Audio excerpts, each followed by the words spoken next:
सतगुरु का मतलब क्या?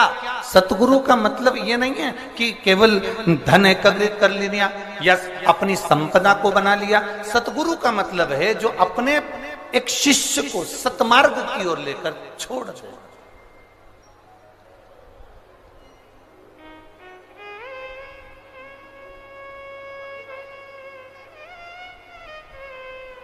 एक सतमार्ग की ओर जो लेकर चले जाए।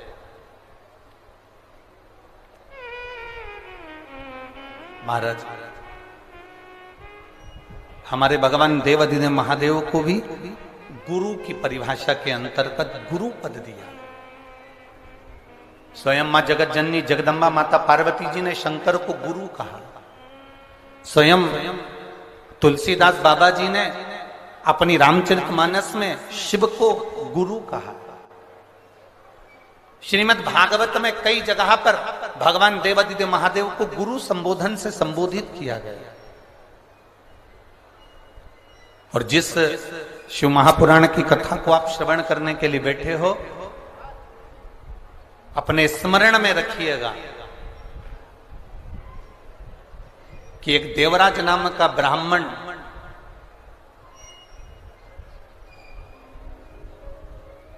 देवराज नाम का ब्राह्मण जो ब्राह्मण कुल में जन्म लिया, ब्राह्मण घर में जन्म लिया, परंतु उसने कभी ब्राह्मण कर्म नहीं करे। और बड़ा जरूरी है अपने कर्म के अनुसार अपनी जिंदगी को जीना। जैसे एक दो शिष्य जा रहे थे और एक स्त्री पानी में डूब रही है। दो शिष्य जा रहे हैं और एक स्त्री पानी में डूब रही है। और स्त्री पानी में डूब रही है और दोनों शिष्य आपस में बात कर रहे हैं। एक ने कहा देखो कोई पानी में डूब रहा है। दूसरे ने कहा पानी में तो डूब रही है पर वो स्त्री है, नारी है। और अपने गुरुजी कहते हैं अगर स्त्री को हाथ लगाओगे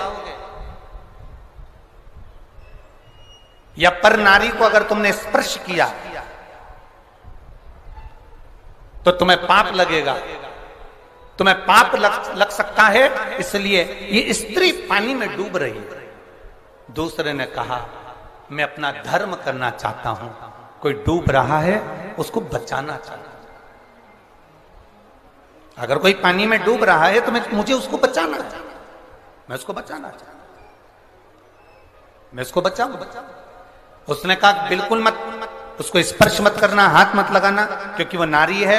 और गुरुजी कहते हैं कि धर्म के अनुसार ये हमें पाप लग जाएगा। उसने कहा पाप लगेगा जब लग जाएगा, मेरा काम है बचाना। और वो दूसरा जो चेला था, दूसरा जो शिष्य था, वो पानी में कूद गया, स्त्री को बचाकर कंधे पर रखकर उसको लेकर आया और छोड़ दिया। उसके शरीर में प्राण वापिस आ गए और ये चल दिया। जब जिसने प्राणों को बचाया वो भी जा रहा है और जो कह रहा था कि तुझे पाप लगेगा मैं गुरुजी से कहूंगा वो भी जा रहा है।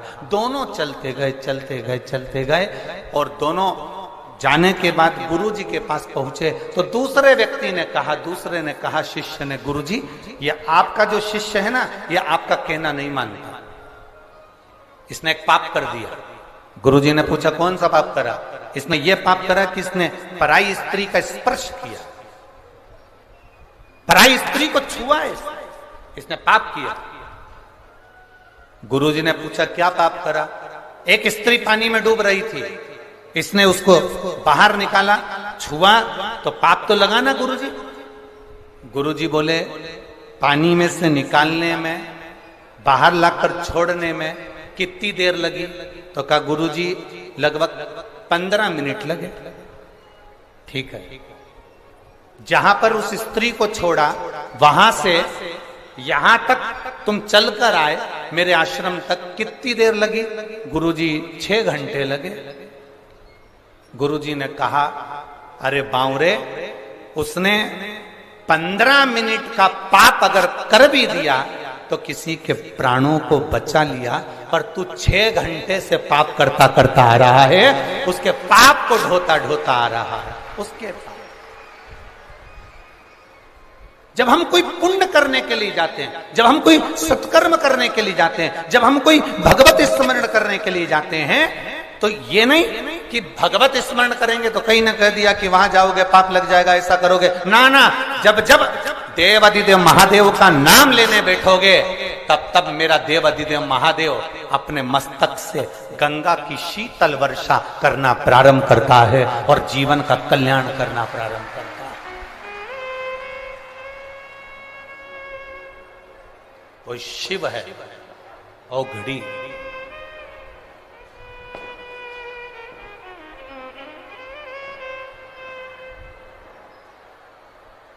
वो शीतल वर्षा करना प्रारंभ करता है, भगवत स्मरण करना प्रारंभ करता है, भगवत भजन करना प्रारंभ करता है। आप करो भगवत स्मरण, आप करिए भगवत नाम कीर्तन, आप करिए भगवत नाम का भजन।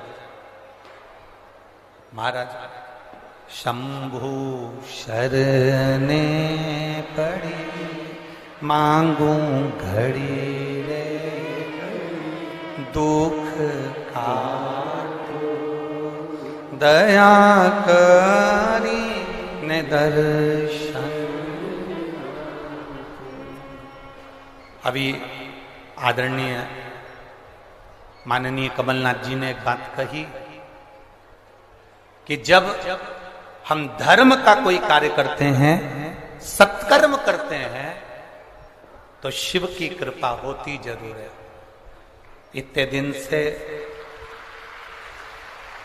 पानी के लिए, जल के लिए लोग, पूरे किसान भाई त्राही त्राही कर रहे हैं, पर बाबा देवाधिदेव महादेव की कृपा, करुणा, उदारता और उसकी करुणा से शिव आए हैं तो गंगा का जल भी जरूर आए, ये निश्चित।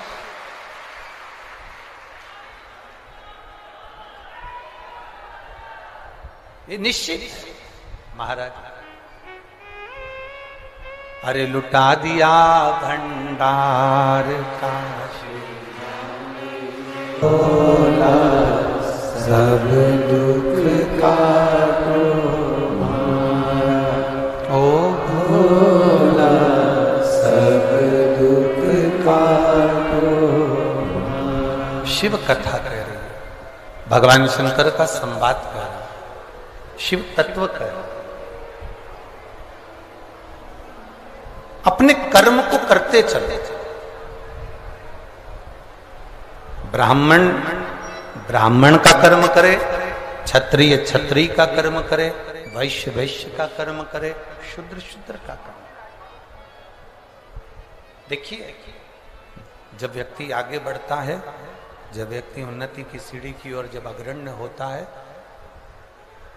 जब व्यक्ति आगे बढ़ने का प्रयास करता है, तो अच्छा कर्म करने के लिए जब आप आगे बढ़ेंगे, अच्छा कर्म करने के लिए जब आप अग्रण्य होंगे, तो ये निश्चित है कि कोई ना कोई आपका पांव खींचकर पीछे खसकाने का प्रयास करेगा। ये निश्चित है।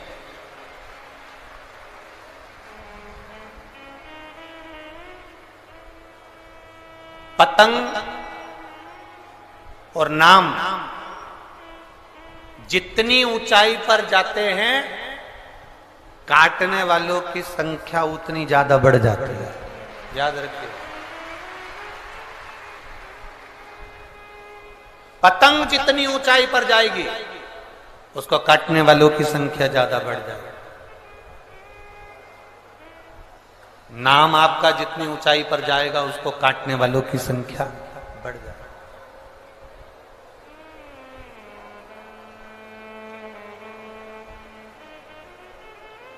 बहुत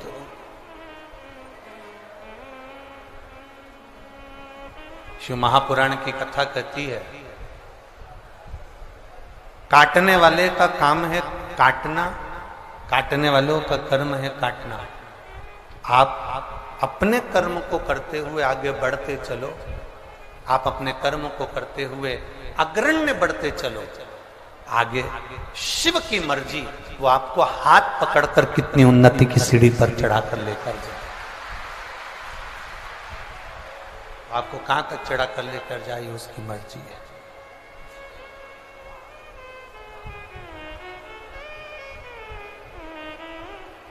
देवराज नाम का ब्राह्मण अपने कर्म से वंचित रहे।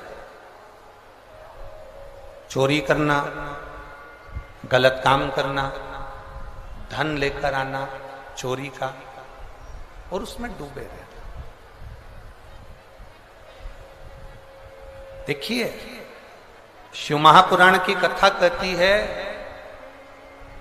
जन्म उस भोलेनाथ ने अगर आपको दिया है, आपका जन्म यदि इस संसार सागर में हुआ है, मृत्यु लोक में हुआ है, आपका जन्म इस संसार सागर में हुआ है, आपका जन्म इस संसार सागर में अगर आपका हुआ है, तो उसने अगर आपको जन्म दिया है तो पेट भरने की जवाबदारी भी उसने अपने पास में रखी है। उसने रखी है।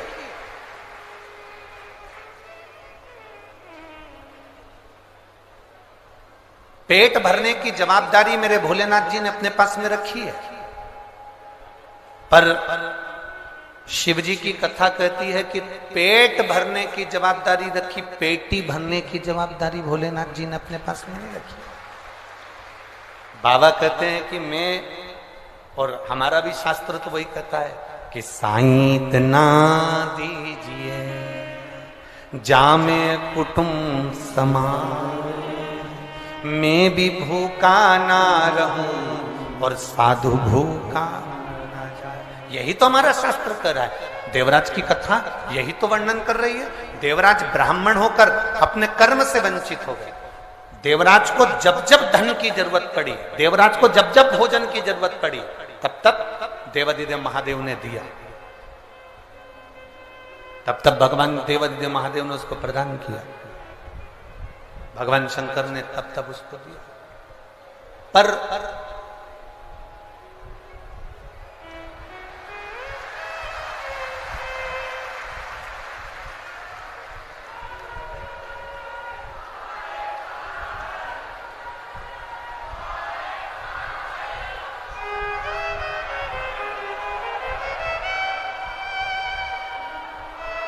शंभु शंभु तो जब जब जरूरत पड़ी, देवाधिदेव महादेव कहते हैं कि जब जब जरूरत पड़ी तब तब उसने दिया है आप, तब तब उसने प्रदान कराया। पर देवराज की गलती क्या हो गई कि देवराज अपनी पत्नी का पेट भरने के लिए भगवान दे देते, बच्चों का पेट भरने के लिए भगवान दे देते, अपने परिवार का पेट भरने के लिए भगवान दे देते। पर देवराज की गलती क्या हो गई? देवराज की एक गलती सबसे प्रबल हो गई कि वो पर स्त्री में लग गए।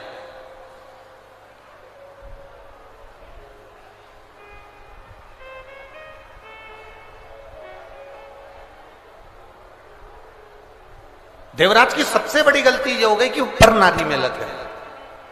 और जब वो पर नारी में लगा तो एक दिन उस जिस स्त्री के चक्कर में वो पड़ा था, उस स्त्री ने उससे कह दिया, जिस नारी के चक्कर में वो पड़ा था उस नारी ने उससे कह दिया, देवराज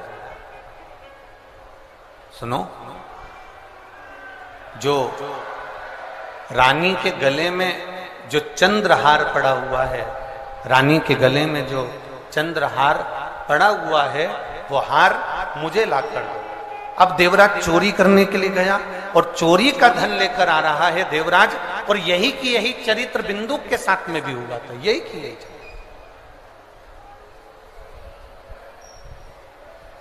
चोरी का धन लेकर आ रहे थे। कहां जाए? शरीर में ताप पड़ गया देवराज के, और देवराज के शरीर में ताप पड़ा तो शिवजी के मंदिर में जाकर छुपकर एक स्थान पर जहां उसको शरीर में ठंड लगी, ताप पड़ा, तो एक छुपकर स्थान पर बैठ गए।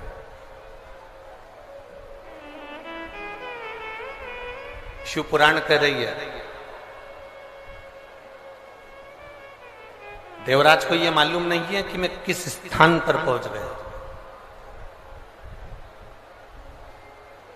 देवराज को यह मालूम नहीं है कि मेरा स्थान बदल गया। अभी तक मैं चोरी का धन लेकर अपने घर जाता था, आज पहली बार चोरी के धन को लेकर मैं भगवान शंकर के देवालय तक पहुंच गया, चोरी का धन लेकर आज मैं शिवालय तक पहुंच गया।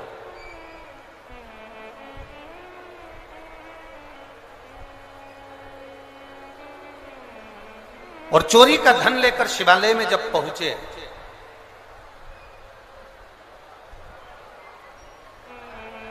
आ गई गंगा,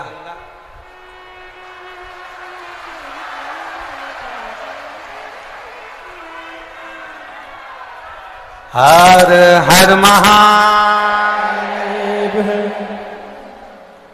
चोरी का धन लेकर देवराज शिवालय में जाकर बैठ गया। उसको अंदाजा नहीं है कि मैं किस स्थान पर बैठा, किस जगह पर मैं बैठा। और देवराज एक ब्राह्मण देवता शिव महापुराण की कथा कर रहे थे। बाहर की आवाज अंदर आ रही है, पर यहां की आवाज यहीं नहीं आ रही। एक ब्राह्मण देवता भगवान शिव की, शिव महापुराण की कथा का वाचन कर रहे। जब भगवान शंकर की पुराण का वाचन कर रहे थे, बीच बीच में वो दोनों हाथ उठाकर हर हर महादेव कह रहे थे, तो देवराज के मन में थोड़ा सा क्रोध जागृत होने लगा। देवराज को थोड़ा सा क्रोध आने लगा। और देवराज को क्रोध इसलिए आ रहा था क्योंकि उसके शरीर में ताप पड़ रहा था, शरीर में कष्ट हो रहा था। और ब्राह्मण देवता चिल्ला चिल्ला के हर हर महादेव कह रहे थे, तो मन को थोड़ा सा क्रोध आया। ताप पड़ने के कारणवश क्रोध आया क्रोध। देवराज शिवजी के मंदिर को छोड़कर एक बेलपत्री के वृक्ष के नीचे जाकर बैठ गए। बेलपत्र के वृक्ष के नीचे बैठे। शिव पुराण कहती है,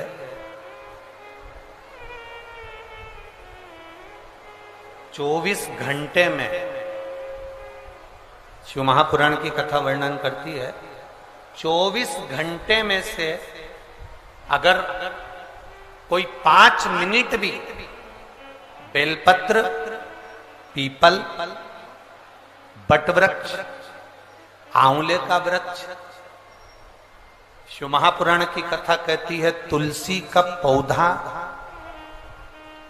तुलसी का पौधा हो, बेलपत्री का वृक्ष हो, या पीपल का वृक्ष हो, बट वृक्ष हो, आंवले का वृक्ष हो, या तुलसी का क्यारा हो, इनकी छांव में जो 5 मिनट भी बैठ लेता है, शिव महापुराण की कथा कहती है कि 24 घंटे उसके शरीर में एक अलग से बल उसके शरीर को प्राप्त होता है, जिससे वो रोगी नहीं रहता। इन वृक्षों की महत्वता है। एक पत्र आया है, देखिए। पत्र तो सभी बहुत अच्छे अच्छे आप लोगों ने लिखे हैं, छिंदवाड़ा वालों ने, पर एक पत्र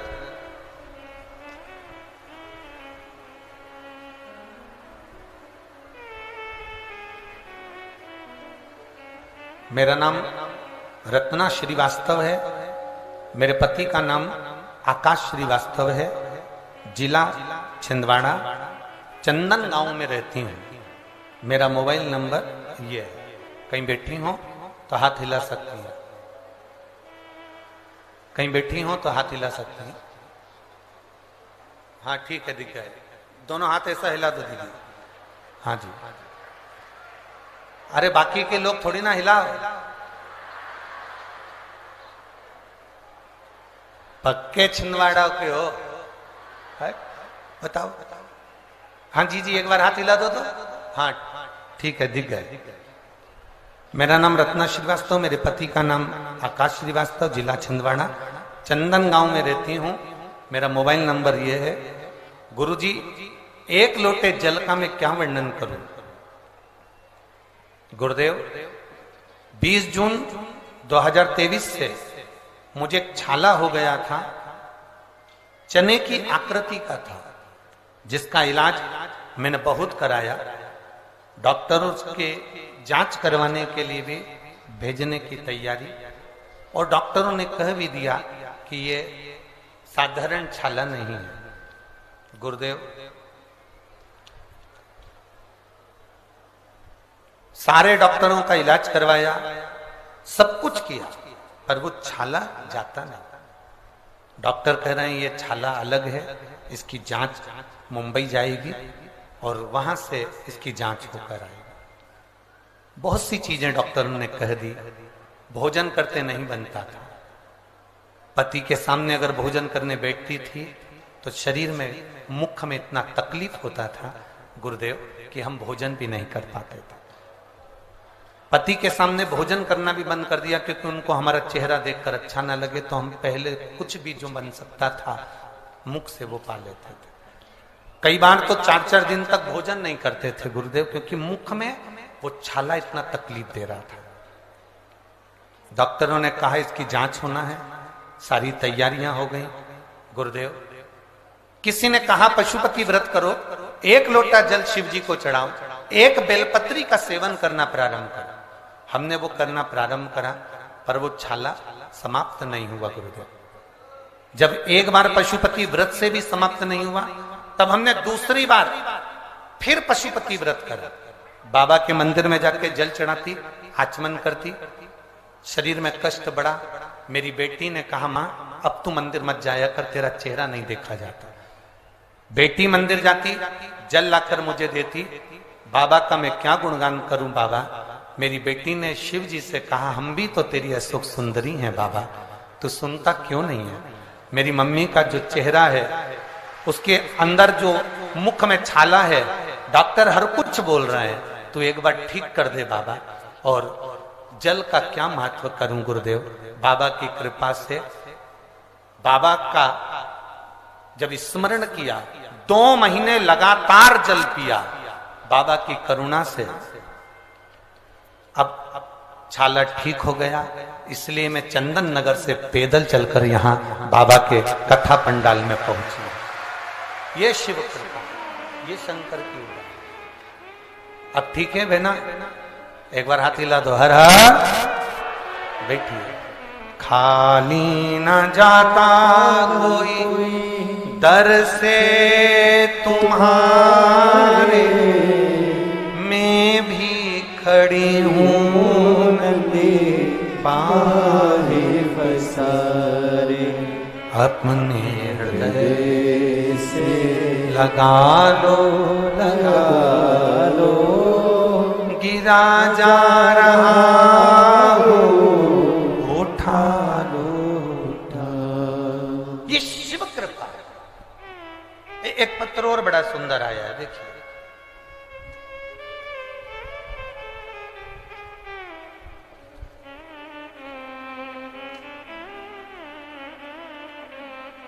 मेरा नाम हिमानी रामकुमार डहरिया है। मैं नरसिंहपुर साईं खेड़ा जिला नरसिंहपुर की रहने वाली हूं। मेरा मोबाइल नंबर ये है। कहीं बैठे हैं आप ही हैं? दोनों हाथ हिला दो।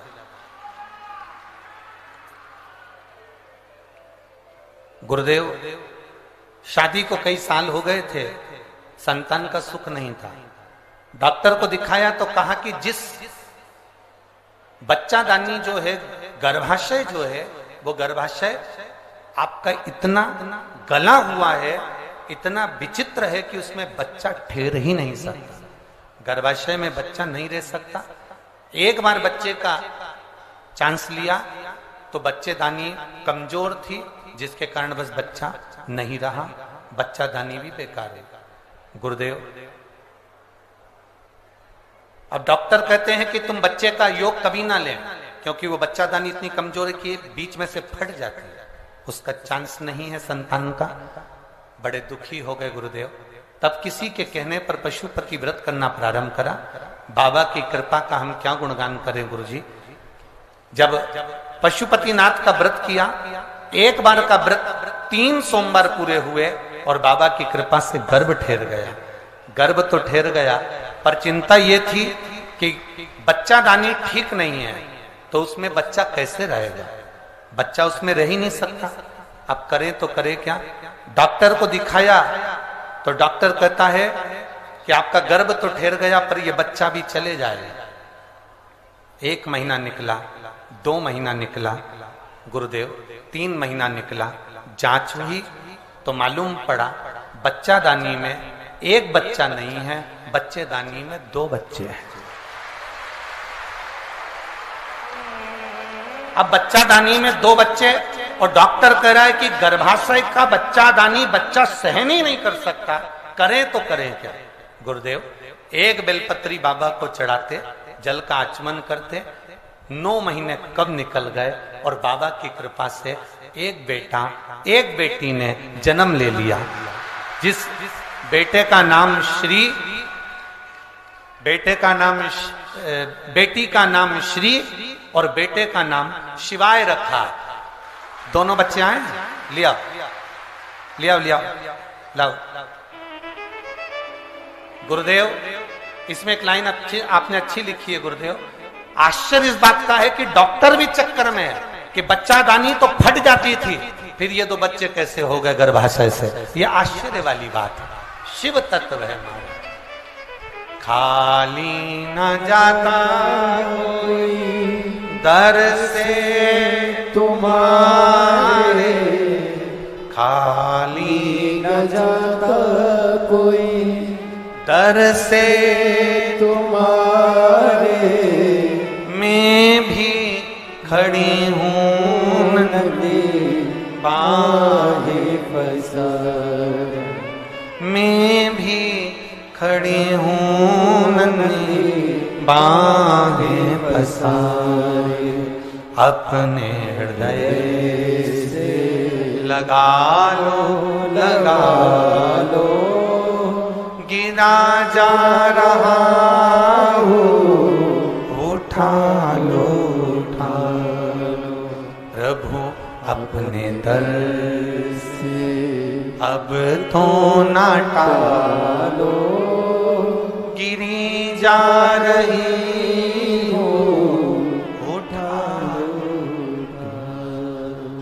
शिव कृपा, ये ओ घड़ी की दया, ये उसकी करुणा। आप जितना उसका भजन करोगे, आप जितना उसका स्मरण करोगे, आप जितना उसका मंत्र जाप करोगे। लोग कहते हैं शिव पुराण है, हम कहते हैं शिव पुराण नहीं है। छिंदवाड़ा वालों, शंकर जी से कहने का मौका मिला है ये 5 दिन, दिल से कहे।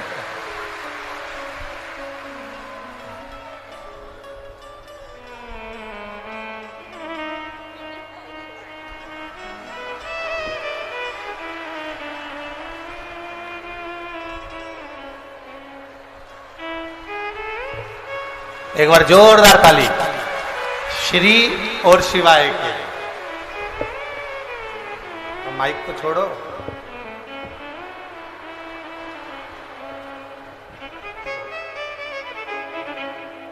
आप ही के हैं, बधाई आपको बहुत बहुत।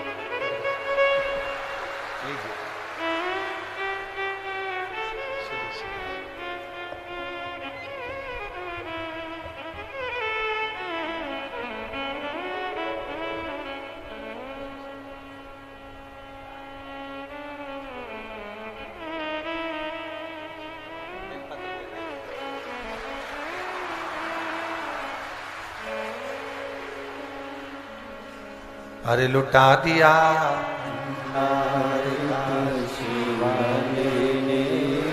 कर दिया माला,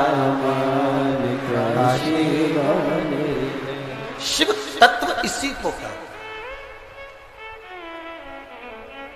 ये कहने का मौका मिला।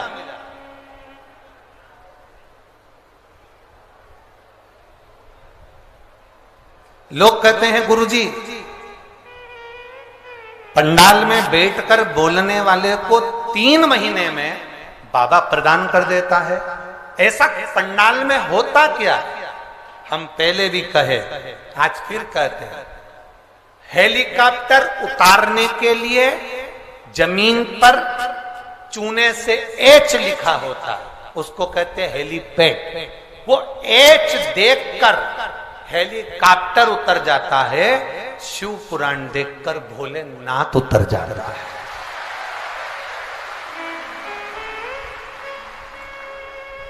ये शंकर भगवान का हेलीपैड है।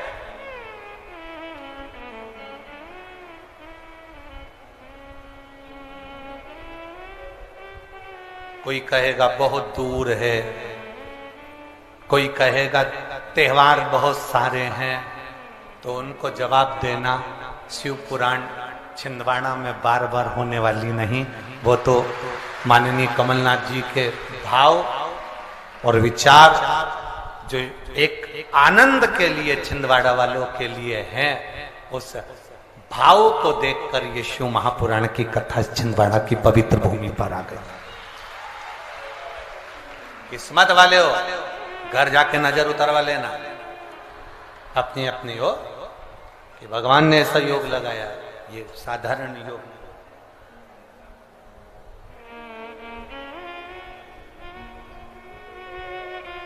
कोई कहेगा त्योहार चल रहे हैं, पूजन करना, करेंगे। 1 बजे से 4 बजे तक कथा है, 4 बजे कथा सुन के आएंगे, उसके बाद पूजन करेंगे। कोई कहेगा हमारा ये वाला व्रत है, 1 बजे से 4 बजे तक कथा है, पंडाल में जाऊंगी, बाबा के चरणों में बैठकर दिल से उससे कह कर आऊंगी, और मैं जानती हूं वो झोली खाली नहीं छोड़ता, भर कर जरूर देता है, देगा, उसकी निश्चित। देवराज बेलपत्री के वृक्ष के नीचे अपने बैठा, शरीर में ताप बहुत था, प्राणों को छोड़ दिया।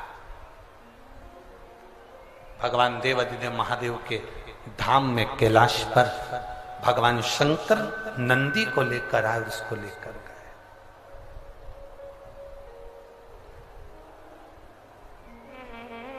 शिव लेकर जा रहे हैं। शिव महापुराण की कथा में 16 सोमवार की कथा, आप में से कितनी माताएं जिन्होंने कभी जिंदगी में 16 सोमवार करा हो, हाथ उठाओ जरा, करें 16 सोमवार किन किन ने करे, जरा हाथ उठाओ तो। हाँ दिख गया, ठीक है, ठीक है। और जितने लोग आस्था चैनल पर सुन रहे हैं, जितने लोग फेसबुक यूट्यूब पर कथा सुन रहे हैं, जितने लोग इस पवित्र भूमि पर छिंदवाड़ा की पावन शिव महापुराण की कथा श्रवण कर रहे हैं, हम आपसे पूछना चाहें, आपने 16 सोमवार का व्रत करा, 16 सोमवार का उद्यापन करा, 16 सोमवार का नियम लिया, 16 सोमवार की पोथी पढ़ी, 16 सोमवार की कथा पढ़ी, 16 सोमवार पे चूरमा बनाया, किसी ने 3-3 बार व्रत करा, किसी ने बेलपत्री का करा, किसी ने चूरमे का करा, किसी ने मिश्री का करा। बोलो सही है, करा लोगों ने। पर जितने लोग आस्था चैनल पर कथा सुन रहे हैं, और जितने लोग इस फेसबुक यूट्यूब पर कथा सुन रहे हैं, और जितने छिंदवाड़ा की पवित्र भूमि पर कथा सुन रहे हैं, हम इनसे पूछना चाहते हैं,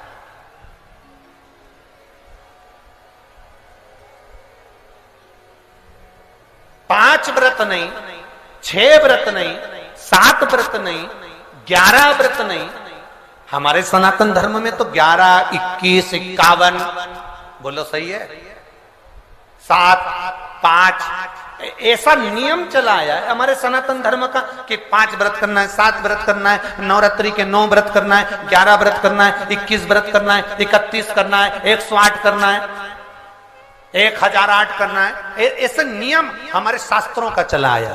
फिर आखिर 5 व्रत नहीं, 7 व्रत नहीं, 6 व्रत नहीं, 4 व्रत नहीं, 3 व्रत नहीं, 16 व्रत का नियम कहां से है? 16 व्रत ही क्यों?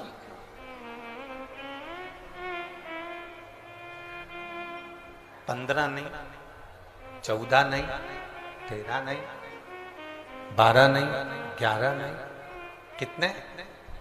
16। ये 16 व्रत का नियम कैसे?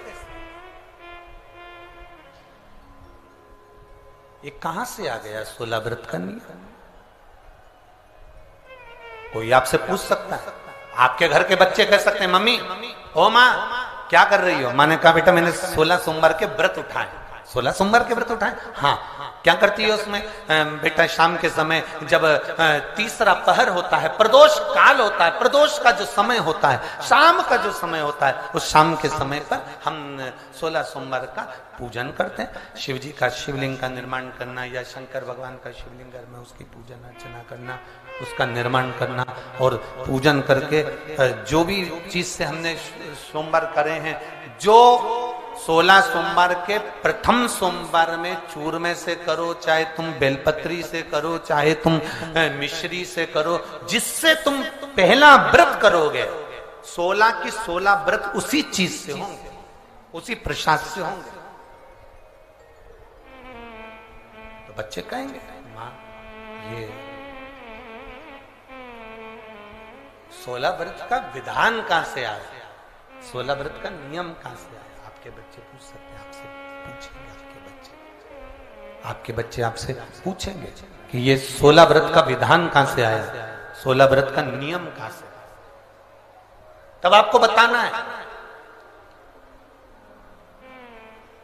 अवंतिकापुरी उज्जैनी में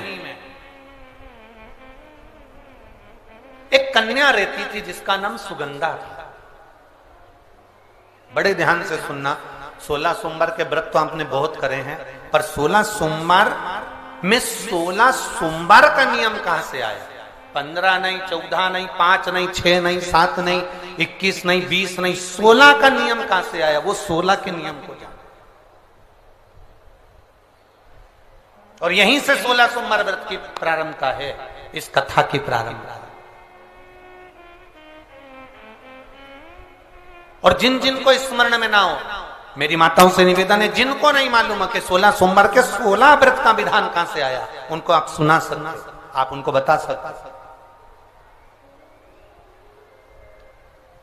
अवंतिकापुरी में एक सुगंधा नाम की एक बड़ी सुंदर कन्या रहती थी, बड़ी सुंदर थी। उसमें उसके चेहरे पर बड़ा आकर्षण था, उसके चेहरे पर बड़ी चमक थी, उसके चेहरे पर बड़ी रौनकता थी, बड़ी रौनक।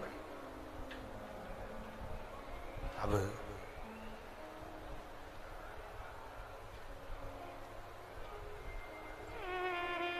उसकी माता, सुगंधा की जो मां थी,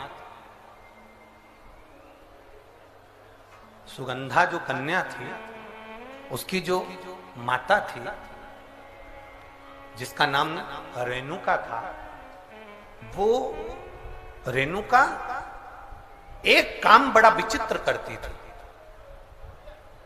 किसी भी देवालय में जाती थी, किसी तीर्थ में जाती थी, किसी मंदिर में जाती थी, किसी शिवालय में जाती थी, किसी तीर्थ स्थान पर जाती थी, पुष्प साथ में ले जाए ना ले जाए, प्रसाद साथ में ले जाए ना ले जाए, सोना चांदी दान करने के लिए ले जाए ना ले जाए, पैसा धेला कहीं चढ़ाने ले जाए ना ले जाए, वो एक इत्र की शीशी में रुई को भिंगो कर एक डब्बी में भरकर लेकर जाती थी। और उसका नियम था, वो रेणुका का, कि वो रुई, वो कपास, वो जो इत्र लगा हुआ, जो पदार्थ, जो इत्र लगी हुई जो रुई है, उस रुई को, उस कपास को भगवान के दरवाजे पर, चौखट पर उसको लगा कर आती थी। ये रेणुका का नियम था, ये सुगंधा की मां का नियम था।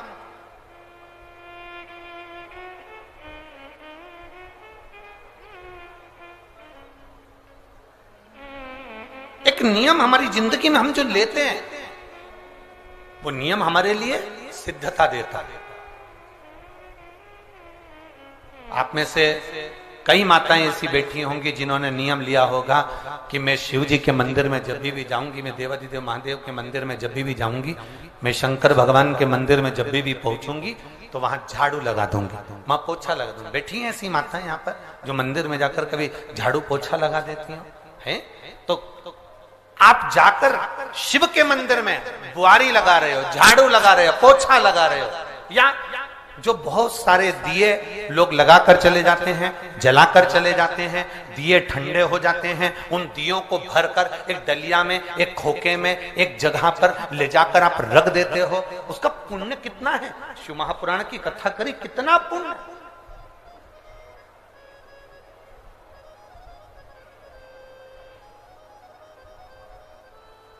गुरु नानक देव जी ने तो अपने शिष्य वाले से कहा था, गुरु नानक देव जी अपने शिष्य से कहते हैं, संत शिरोमणि में भी शिरोमणि परम पूज्य गुरु नानक देव जी अपने शिष्य बाले से कहते हैं, बाले सुन, भंडारा करने वाला भंडारा करे, लंगर करने वाला लंगर करे, चखने वाला चखे, करने वाला करे। अगर भूलवश भी बाले, अगर कोई भूलवश भी उस लंगर के स्थान पर से मात्र एक गीला कपड़ा कर कर, एक पोछा कर कर, एक बुआरी सवारनी कर कर अगर निकल भी जाता है तो वो अपनी जिंदगी के कई दुखों को समाप्त कर जाता है। गुरु नानक देव जी कह रहे हैं बाले।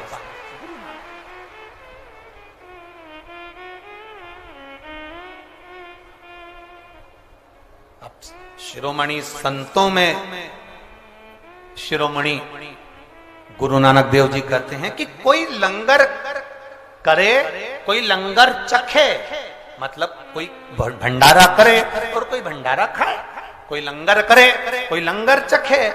अगर वो चखने वाला भी उठकर चले गया और वहां पर से आप अगर निकल कर जा रहे हो और आपने अगर मात्र वहां सवारनी से आपने मात्र झाड़ू भी लगा दी, पोछा भी लगा दिया, उसको कहीं ना कहीं किसी ना किसी रूप में आपने सेवा कर दी, तो उस सेवा का फल क्या है? तो गुरु नानक देव जी कहते हैं उसका फल यह है कि आपकी जिंदगी में जितने जितने दुख, जितनी जितनी तकलीफें आपकी जिंदगी में, जितना जितना कष्ट आपके जीवन में, जितना जितना रोग, जितनी जितनी तकलीफें आपके जीवन में आ रही होती हैं, वो सारी की सारी तकलीफें अपने आप समाप्त होती चली जाती है, अपने आप समाप्त।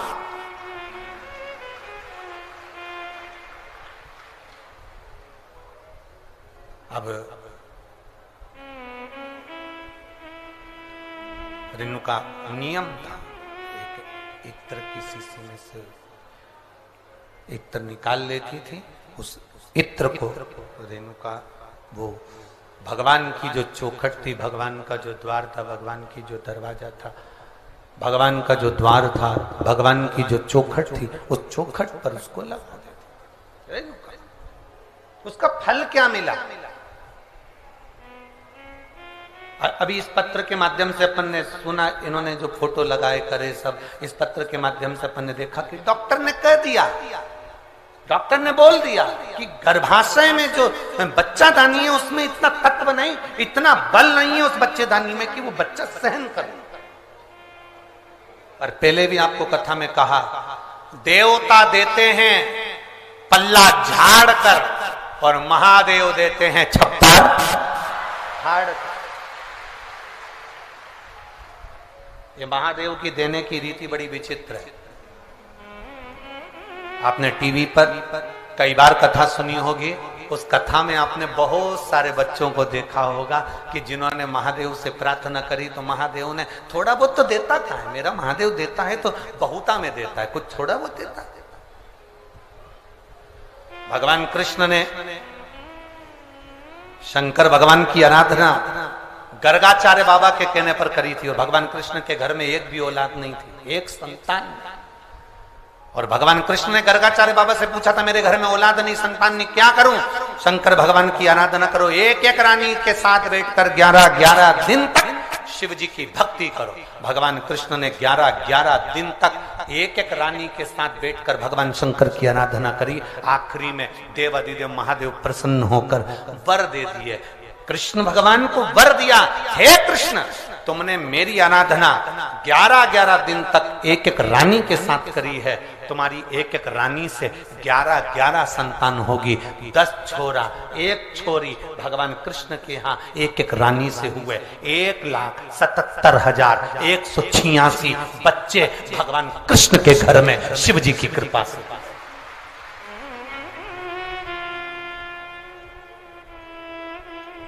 ये शिव की दया से हुए, शंकर की दया से।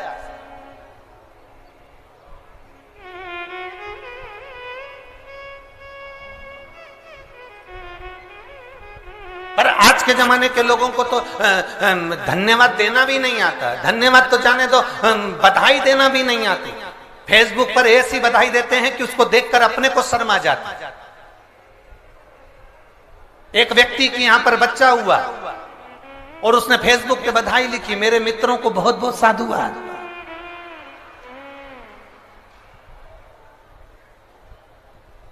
आपका आभार मैं जिंदगी भर नहीं भूलूंगा।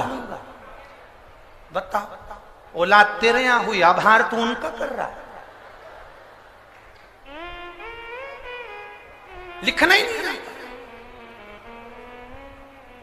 फेसबुक पर, यूट्यूब पर, इंस्टाग्राम पर अपन 24 घंटे लोगों को इंप्रेस करने में लगे हुए हैं। कैसे ना कैसे मैं इसको इंप्रेस कर लूं। अब दूसरे को इंप्रेस करने के चक्कर में अपनों को इग्नोर कर रहे हो, अपनों को छोड़ रहे हो और दूसरे को पकड़ रहे हो और आस लगा कर बैठे हो, मेरी पत्नी जब मैं बीमार होऊंगा ना तो मेरी पत्नी मुझे हॉस्पिटल ले जाएगी। पत्नी भी इंतजार कर रही है कि जितने तुम्हारे व्हाट्सएप पे दोस्त हैं ना उनको बुला लेना। मैं काय को मैं तो जम्मा है क्या, मैं काय को।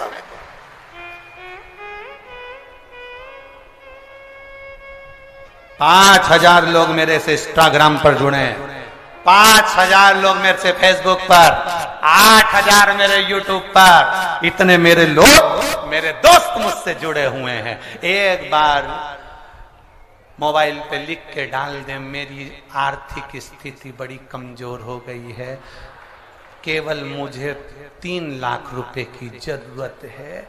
जितने जुड़े हैं सब लेफ्ट, सब लेफ्ट। जितने जुड़े, अरे वो जीजियों और मेरे छिंदवाड़ा के जीजा, बहुत ध्यान रखना।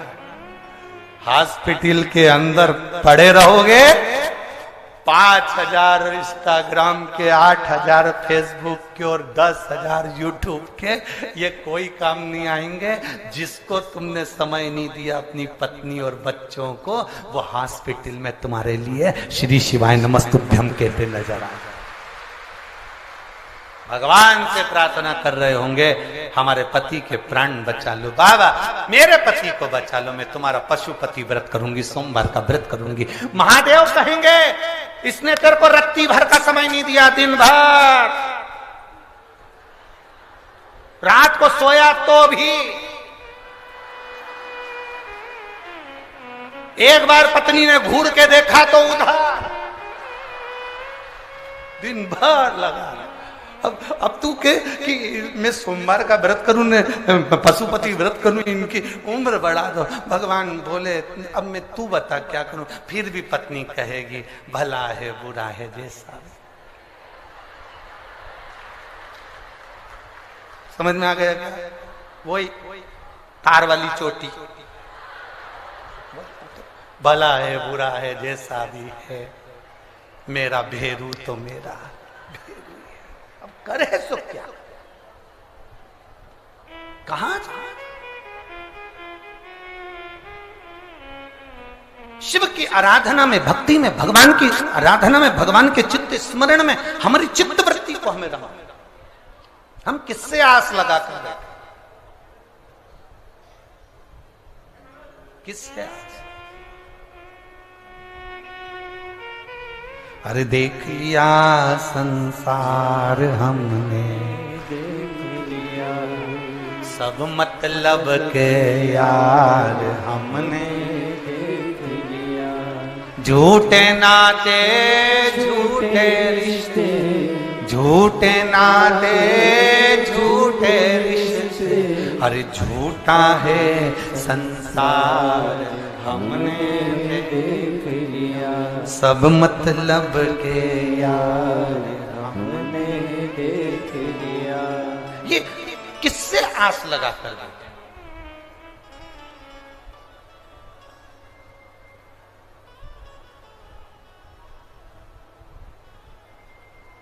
पर छिंदवाड़ा छिंदवाड़ा है। कल हमने बहुत सुंदर एक नजारा देखा है।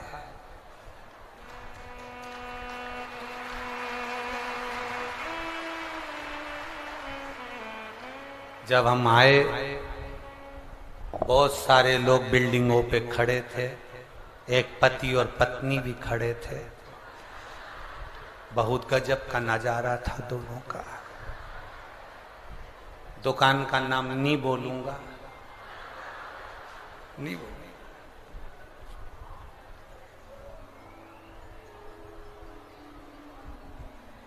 पति नीचे खड़ा था, पत्नी एक वो बाउंड्री पर पति के बाल पकड़ के खड़ी थी।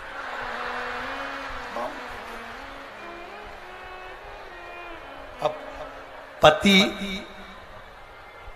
को देखा हमने तो हम मुस्कुराकर इधर मुंह कर लिए, और जैसे इधर मुंह करा तो वहां लिखा था सबना ब्यूटी पार्लर। हमने भी गजब, हमने कहा बताओ यहाँ का नजारा याद भगवान।